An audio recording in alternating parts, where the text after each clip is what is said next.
Jadi ilmunya enggak. Saya ngajari masuk surganya. Di situ yang sangat jarang. Makanya kenapa pengajian saya itu tauhid, selalu mengajarkan tauhid. Disitulah sebenarnya kalau memang seorang mau mengkaji beneran, insya Allah itu tauhid itu sangat-sangat dibutuhkan. Jadi kenapa kalau saya cerita jangan ya seperti itu, sebenarnya nggak ada tuntunan. Saya bila ada jangan, nggak ada tuntunan. Cuma saya tidak berani bilang bid'ah, nggak usah lah. Kata-kata bid'ah itu kan menyakiti bagi yang lainnya. Kalau saya bilang jangan, itu cukup lah sudah. Jangan itu kan, kalau bisa jangan ya kan enak. Didengerin itu masih enak. Ya. Nah inilah yang maksud saya bahwa pengajian saya itu seperti itu. Makanya banyak hal-hal yang dulu kita sering ngaji bersama. Kalau saya kan santai, jangan ini, jangan ini, jangan ini. Nah sekarang memang dibuktikan oleh Allah Ta'ala, saya diizinkan di MNC misi. Banyak persoalan-persoalan yang diizinkan oleh Allah Ta'ala selesai. Padahal banyak dari teman-teman kita yang lain masalah itu nggak selesai. Kenapa saya diizinkan selesai? Karena saya mengajarkan lurus, mengajarkan tauhid. Nah yang lain, wallahu alam, saya nggak ngerti. Nah di titik itulah sebenarnya fokusnya bahwa yang saya ajarkan ini insya Allah berhubungan dengan akhirat. Kenapa saya selalu bilang, kalau sekarang kalau baca Quran ayatnya 1, lillahi ta'ala. Malah itu kuncinya. Kenapa harus lillahi ta'ala? Jangan digabung baca Quran kemudian untuk dunia. Lah, itu nggak lillahi ta'ala walaupun kita diawali dengan bismillah. Itu yang orang jarang paham. Kalau kita sudah bismillah, jangan ada unsur duniawi. Nanti baca ini biar sukses, bacain. Lah, itu kan ada dunianya. Lah, bismillahnya pasti hilang. Itu udah langsung hilang. Sama seperti saya anggap seperti orang punya istri, dia bilang cinta sama istrinya, tapi dia juga bilang cinta sama wanita lain. Itu sama, itu selingkuh namanya. Sama. Lillahi ta'ala itu nggak boleh selingkuh. Harus karena Allah. Karena kenapa? Lah kan Allah sudah menyuruh. Yang gimana? Inna sholati wa nusuki wa mahyaya. Seperti itu sudah menjadi sumpah kita. Sesungguhnya sholatku, ibadahku, hidup dan matiku hanya untuk Allah. Lah kalau kita setiap saat itu baca itu, kemudian kita baca Quran untuk duniawi, itu namanya munafik. Padahal itu kita ucapkan setiap kali sholat namanya. Tapi kita sehari-hari munafik. Ya selesai, nggak akan masuk surga. Selesai sudah. Ya itu orang tidak paham. Makanya saya juga kadang-kadang kangen, pengen sekali ngobrol santai. Saya anggap pengajian itu ngobrol. Lebih enak kalau kita enak ngobrol. Bisa diterima. Iya, alhamdulillah. Hati mungkin pikiran juga jadi lebih terbuka, lebih apa ya, nggak apa namanya, nggak ini banget strain gitu. Jadi kan bisa lebih apa ya, hati itu tuh jadi lebih paham gitu ya. Iya. Padahal kalau dikatakan saya strength apa enggak, kalau menurut orang enggak ya, padahal sebenarnya itu strength.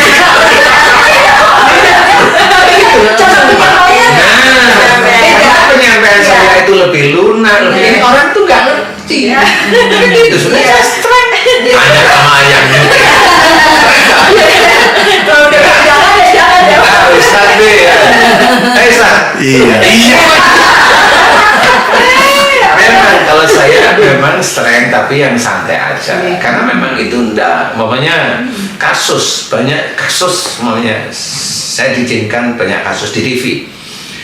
Yang kena sihir itu sudah banyak membaca ayat-ayat Quran, tapi kenapa nggak selesai? Nggak sembuh-sembuh. Nah itu kan harus berpikir kita sebagai seorang Muslim, kenapa nggak sembuh? Kemarin ada kasus, siapa kemarin itu ada kasus, saya itu sakit, saya bacain setiap hari 1 juz Ustaz. Tapi kok nggak sembuh ya lah? Memang ada yang kamu bacain itu bisa menyembuhkan? Enggak. Walaupun sebenarnya Allah menceritakan dalam Al-Quran itu syifa. Tapi yang mana syifa? Selama ini belum pernah ada yang menemukan. Hanya cuma cerita Al-Quran itu penyembuh. Yang mana penyembuh? Sampai akhirnya Quran itu taruh air, diminum. Seperti itu, dibacain, diminum. Lah bukan itu, penyembuh itu sifat ulima fis sudur, penyembuh penyakit dalam dada. Yuk, saya artikan, penyembuh penyakit dalam dada. Di dada di sini ada hati, di dada sini itu ada nafsu. Paham? Dada kita itu banyak nafsu yang sudah dinaskan oleh Allah Ta'ala. Mau marah, mau jengkel, kaku hati, apalagi tuh, iri, dengki, sakit hati, merasa sedih, beraya kok. Nafsu itu kan di sini. Al-Quran itu penyembuh penyakit hati itu yang mana? Di Quran itu kan banyak. Dekatkan diri pada Allah. Dan itu yang nanti menyembuhkan. Jangan suuzon, jangan gibah. Itu kan banyak tuh. Oh berarti saya nggak boleh suuzon, nggak boleh gibah. Jangan mencari kesalahan orang lain. Lah kita nggak tahu hobinya nyari kesalahan orang lain. Lah itu kan penyakit sebenarnya. Tapi kita nggak sadar kalau itu kita kerjakan terus. Nah Quran itu menyembuhkannya di situ, akhirnya menghentikan.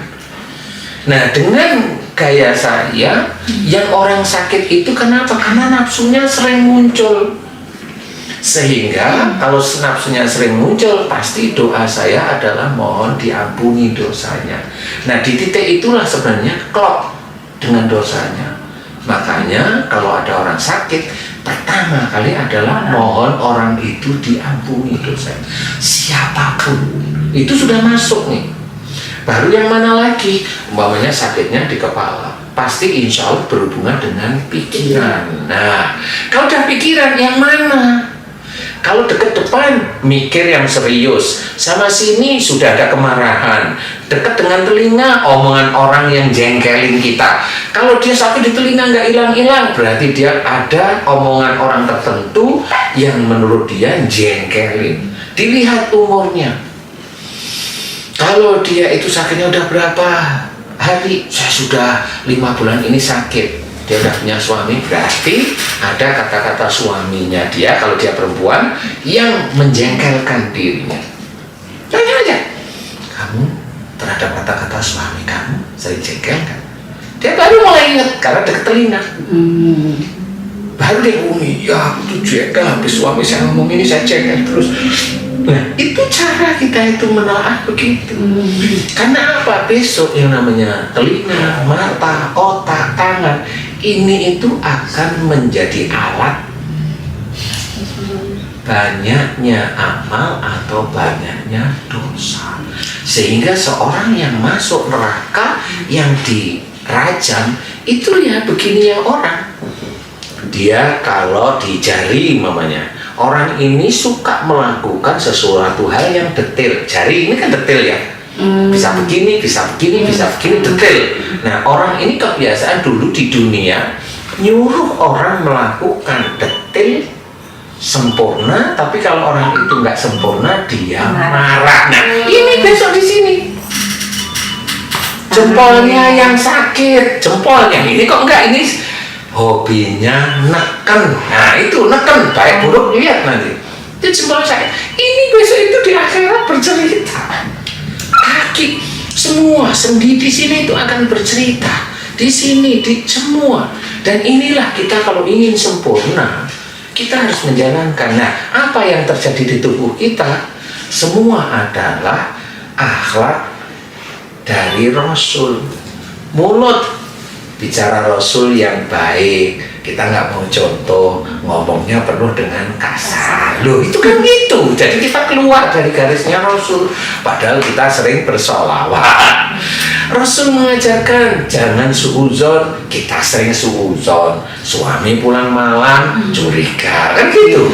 Nah ini kan sering ngalamun, menceritakan, memikirkan sesuatu negatif di sini, yang tadi di telinga jengkel dengan kata-kata pasangan yang menurutnya menjengkelkan, rahang kaku, kalau sudah jengkel nggak mau ngomong, itu kan begitu. Nah semua itu besok di akhirat ditanya serius, dan itu belum pernah ada pendakwahan seperti itu. Nah inilah sifatnya Rasul, kan Rasul itu contoh yang baik, uswatun hasanah.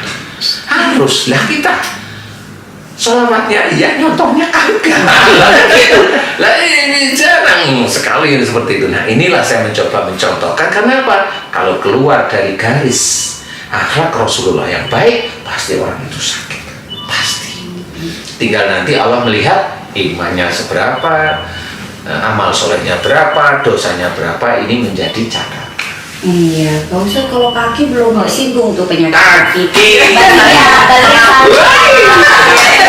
Bagaimana bentuk sederhana Mbak Lia? Kanan penghapusan katanya dok. Ini ada ukur. Pak Ustadz giliran dia bilangnya Mbak Lia kan masih muda. Lutut. Nah ini oke, saya cerita lutut. Kata dokter kata dokter pengapuran. Lutut ini sendi untuk mengangkat badan. Badan itu saya anggap tubuh ini keluarga. Tubuh ini keluarga.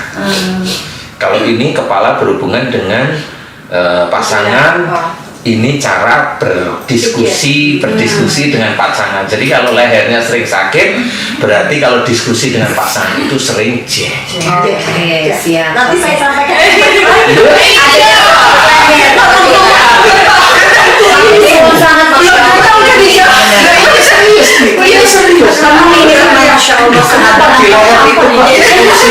Karena memang tubuh kita itu ayat-ayat Quran itu ada di situ semua.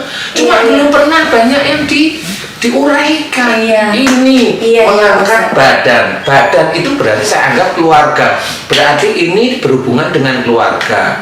Keluarga yang bagaimana? Berarti berhubungan dengan sesuatu kehidupan sehari-hari. Kalau perempuan dengan suaminya, kalau laki-laki dengan istrinya. Kalau sebelah kanan berarti berhubungan dengan menyuruh di keluarga itu melakukan kebaikan. Tapi kalau ini sakit cekut-cekut berarti ada kekakuan dan emosi dalam menyuruh. Seorang wanita berarti hubungannya dengan suaminya, kalau disuruh nggak jalani jengkel. Bener nggak? Kalau sesuatu yang baik gitu Pak. Lu kan baik, saya bilang baik. Ya. Tapi maksudnya gini. Kenapa nggak boleh marah gitu ya? Itu ya Pak Ustadz, maksudnya itu sesuatu yang baik karena kecintaan kita terhadap Boleh. Tapi satu ayat saya sebutkan, la ikraha fiddin. Tidak ada paksaan dalam agama Islam. Berarti kita menyuruh boleh. Kalau dasar Pak Ustadz, misal tentang agama, maksudnya yang mendasar gitu. Boleh. Saya ceritain, Rasul itu punya paman, disuruh masuk Islam nggak pernah bisa. Emang pernah pamannya diacungin golok begini? Kan enggak, tetap diajak. Hidayah itu kan miliknya Allah. Nah, kan paham. Iya, tapi gimana berarti saya harus sikapnya diam aja. Kok jadi saya yang tanya siapa?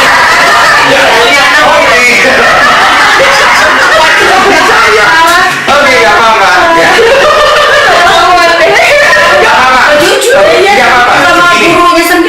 Gak apa-apa begini. Oke, jalan keluarnya adalah Mbak Lia. Oh ini nih saudara. Berikan pemahaman terus-menerus kebaikan kepada pasangan. Semakin Mbak Lia memberikan, terus pahala Mbak Lia itu akan terus ada. Tetapi kalau ada marah, berarti Mbak Lia enggak. Itu maksud apa? Maksud gimana? Emang harus seperti itu.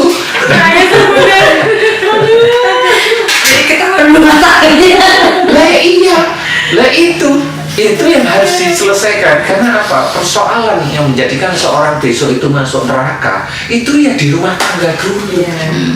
Itu awalnya. Cuma orang nggak pernah sadar. Ya ayyuhalladzina amanu qu anfusakum wa ahlikum nar. Itu jelas orang-orang beriman, jaga dirimu dan keluargamu dari api neraka. Cuma mengajak baik, jangan dengan marah. Rasul tidak dengan marah. Banyak cerita Rasul dengan istrinya tidak dengan marah. Ayo kita contoh. Itu bukan berarti loh saya kan ngajari baik. Iya, saya tahu. Semua orang pasti ngajari baik, tapi jangan dengan marah. Karena ini nasnya kita itu punya marah. Kita masih punya setan. Kalau kita marah ngajari keluarga kita baik, berarti kita merasa ilmu kita lebih tinggi. Lah itu juga harus belajar dari situ. Makanya belajar, ayo dikerjain lagi yuk. Itu merasa kita di bawahnya. Padahal Allah tahu orang itulah yang mulia di hadapan Allah Ta'ala. Dia tetap tidak merasa ilmunya, tetap diajak terus. Itulah mengajak untuk mendapatkan hidayah, bukan memaksa. Kalau memaksa, enggak, itu bukan ajaran Islam. Walaupun orang-orang itu ada yang dipaksa, boleh silahkan, tapi kalau saya nggak akan pernah maksa.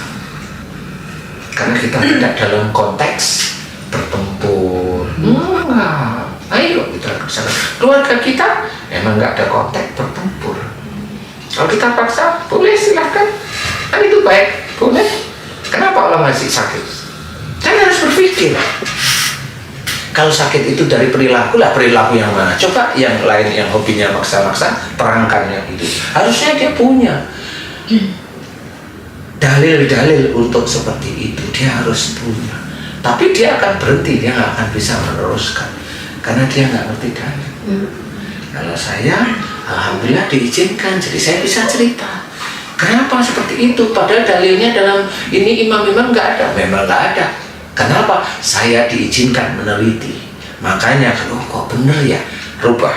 Pada saat dia berubah, dia minta ampun pada Allah, dia minta maaf pada pasangan, insya Allah langsung hilang. Amin. Karena apa? Karena saya sudah sering mengalami dari orang-orang seperti itu. Insya Allah hilang. Enggak perlu Pak? Insya Allah enggak. Nggak perlu disuntikin Mbak. Enggak perlu. Berarti nggak perlu suntik lagi. Oh, enggak perlu. Saat ini lagi sakit nggak?